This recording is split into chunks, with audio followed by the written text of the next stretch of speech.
Ang ating ebanghelyo ngayong Lunes, 15 ng Abril ay mula kay San Juan. Kinabukasan, nakita ng mga taong naiwan sa dalampasigan na iisa lamang ang bangkang naroon. Nalaman nilang si Jesus ay hindi kasama ng mga alagad nang ang mga ito'y sumakay sa bangka dahil ang mga ito lamang ang umalis. Dumating naman ang ilang bangkang galing sa Tiberias at dumaong sa lugar na malapit sa kinainan nila ng tinapay matapos magpasalamat ang Panginoon.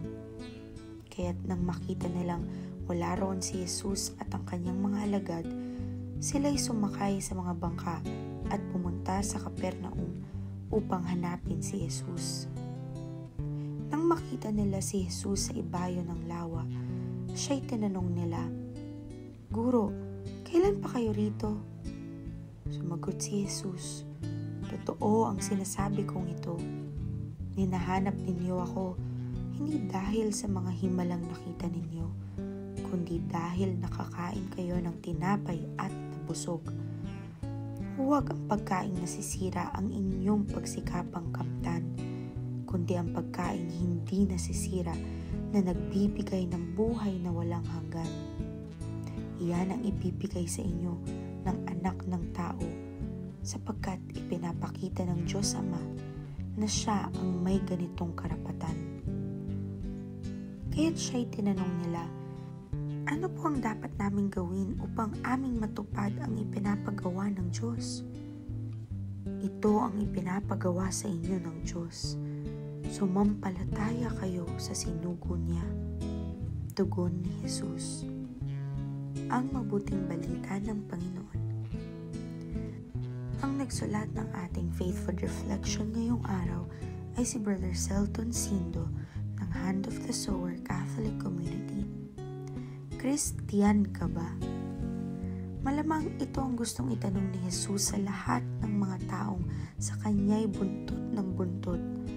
Alam kasi ng Panginoon ang motibo ng mga taong patuloy siyang hinahanap saan man siya maparoon, dahil nasaksihan nila ang himala ng pagpaparami ng tinapay at isda at sila'y nabusog at natuwa.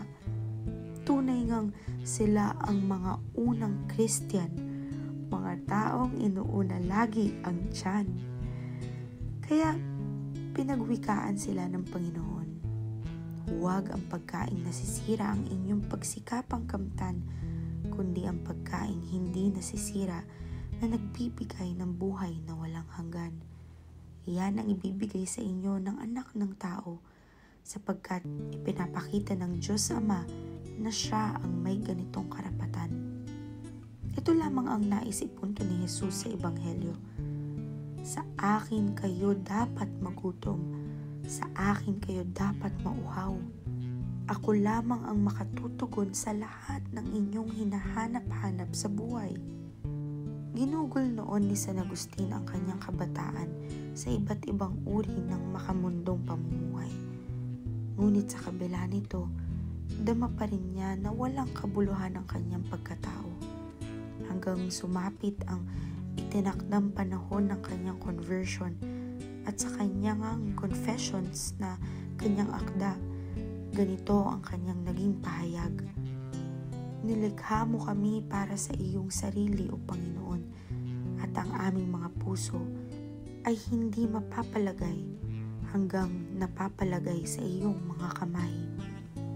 Ano man ang hanap-hanap ng ligalig mong buhay, kay Kristo lamang papayapa kang tunay." Manalangin tayo. Jesus, lahat nawa ng aming pagkagutom at pagkauhaw sa buhay ay iyong punuan hanggang sapitin namin ang iyong kaharian. Sa ngalan ng Ama at ng Anak at ng Espiritu Santo. Amen.